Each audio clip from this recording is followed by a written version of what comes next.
ಎಲ್ಲರ ಮನೇಲೂ ಇರಲಿ ಬೆಂಡೆಕಾಯಿ, ನಮ್ಮ ಮನೆ ಫ್ರೈ ಆಗಲಿ ತೊಂಡೆಕಾಯಿ. ಹಾಯ್ ಹಲೋ ಫ್ರೆಂಡ್ಸ್, ಸುಷ್ಮಾ ಕುಟುಂಬ ಚಾನಲ್ಗೆ ಸ್ವಾಗತ ಫ್ರೆಂಡ್ಸ್. ಪ್ಲೀಸ್ ನನ್ನ ಚಾನಲನ್ನು ಸಬ್ಸ್ಕ್ರೈಬ್ ಮಾಡಿ, ಶೇರ್ ಮಾಡಿ, ಕಮೆಂಟ್ ಮಾಡಿ ಫ್ರೆಂಡ್ಸ್. ಬನ್ನಿ ನಾವು ಈ ವಿಡಿಯೋದಲ್ಲಿ ತೊಂಡೆಕಾಯಿ ಪಲ್ಯನ ಸಿಂಪಲ್ಲಾಗಿ ಹೇಗೆ ಮಾಡೋದು ಅಂತ ನೋಡ್ಕೊಂಡು ಬರೋಣ. ಇದು ತೊಂಡೆಕಾಯಿ ಪಲ್ಯ ಚಪಾತಿ ಜೊತೆ, ಪೂರಿ ಜೊತೆ, ರೊಟ್ಟಿ ಜೊತೆ ತುಂಬ ಚೆನ್ನಾಗಿರುತ್ತೆ ಫ್ರೆಂಡ್ಸ್. ಮತ್ತು ಸೈಡ್ ಡಿಶ್ ಆಗುವ ಅನ್ನದ ಜೊತೆನೂ ತುಂಬ ಚೆನ್ನಾಗಿರುತ್ತೆ. ಇದಕ್ಕೆ ಏನೇನು ಇಂಗ್ರೀಡಿಯೆಂಟ್ಸ್ ಬೇಕು ಅಂತ ಒಂದೊಮ್ಮೆ ನೋಡ್ಕೊಂಡು ಬರೋಣ ಬನ್ನಿ. ಸ್ವಲ್ಪ ಕರಿಬೇವಿನ ಸೊಪ್ಪು, ನಾನು ಮನೇಲೇ ಮಾಡಿಟ್ಕೊಂಡಿರೋಂಥ ಸ್ಪೈಸಸ್ಸು, 1 ಕಪ್ ಕಾಯಿ ಮತ್ತು ಕಡಲೆಬೇಳೆ, ಹಾಗೆ ಒಗ್ಗರಣೆಗೆ ಸಾಸಿವೆ ಮತ್ತು ಒಣಮೆಣಸಿನ್ಕಾಯಿ. ನಾನು ಮೊದಲೇ ಚೆನ್ನಾಗಿ ತೊಂಡೆಕಾಯಿನ ತೊಳೆದ್ಬಿಟ್ಟು ಬೇಯಿಸಿ ಇಟ್ಕೊಂಡು ತೊಗೊಂಡಿದ್ದೀನಿ. ಈಗ ಮಾಡಿದ್ರೆ ಬೇಗ ಫ್ರೈ ಆಗುತ್ತೆ.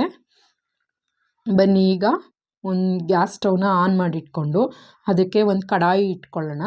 ಕಡಾಯಿನಲ್ಲಿ ಸ್ವಲ್ಪ ನೀರಿನ ಅಂಶ ಇರುತ್ತಲ್ಲ ಮುಂಚೆನೇ, ಅದೆಲ್ಲ ಹೋಗಲಿ ಸ್ವಲ್ಪ. ಅದಾದಮೇಲೆ ಅದಕ್ಕೆ ಸ್ವಲ್ಪ ಎಣ್ಣೆನ ಹಾಕೋಣ. ಯೂಶ್ವಲಿ ನಾನು ಬಳಸೋದು ಕೊಬ್ಬರಿ ಎಣ್ಣೆ. ಸ್ವಲ್ಪ ಎಣ್ಣೆ ಹಾಕಿದ ನಂತರ ಅದು ಕಾಯೋಕ್ಕೆ ಬಿಡಿ, ಸ್ವಲ್ಪ ಕಾದಾಗಲಿ. ಅದು ಸ್ಟೀಮಲ್ಲೇ ಇಟ್ಕೊಂಡು ಮಾಡಿ ಫ್ರೆಂಡ್ಸ್, ಇಲ್ಲ ಅಂತಂದರೆ ತುಂಬ ಸೀದೋಗ್ಬಿಡುತ್ತೆ. ಸೀದೋದ್ರೆ ಪಲ್ಯ ಹಾಳಾಗ್ಬಿಡುತ್ತೆ. ಇದು ಎಣ್ಣೆ ಕಾಯಲಿ. ಎಣ್ಣೆ ಕಾದಾದಮೇಲೆ ಅದಕ್ಕೆ ಸ್ವಲ್ಪ ಸಾಸಿವೆ ಹಾಕಿ, ಸಾಸಿವೆ ಚಿಟಪಟ ಅಂತ ಸಿಡಿಲಿ. ಅದಾದಮೇಲೆ ಒಣಮೆಣ್ಸಿನ್ಕಾಯಿ ಹಾಕಿ. ಒಣಮೆಣ್ಸಿನ್ಕಾಯಿ ಅದು ಸ್ವಲ್ಪ ಚೆನ್ನಾಗಿ ಫ್ರೈ ಆಗಲಿ.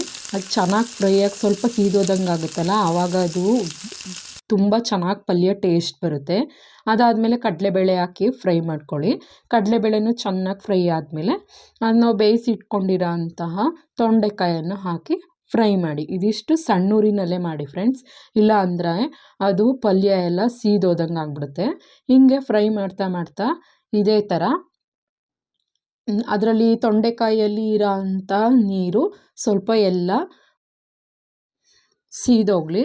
ನೆಕ್ಸ್ಟು ಸೀದಾದಮೇಲೆ ಅದು ಸ್ವಲ್ಪ ನಿಮಗೆ ಗೊತ್ತಾಗುತ್ತೆ ಅದು ಇವಾಗ ಸ್ಪೈಸಸ್ನ ಆ್ಯಡ್ ಮಾಡ್ಬೋದು ಇಲ್ವೋ ಅಂತ. ಆವಾಗ ಸ್ಪೈಸಸ್ನ ಆ್ಯಡ್ ಮಾಡಿ.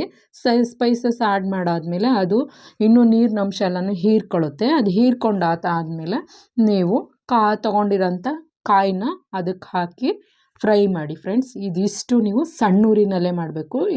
ಇಲ್ಲ ಅಂತ ಅಂದರೆ ನೀವು ತೊಗೊಂಡಿರೋಂಥ ಸ್ಪೈಸಸ್ಸು ಮತ್ತು ಕಾಯಿ ಎಲ್ಲ ತಳ ಹಿಡಿದು ಹಾಳಾಗೋಗ್ಬಿಡುತ್ತೆ.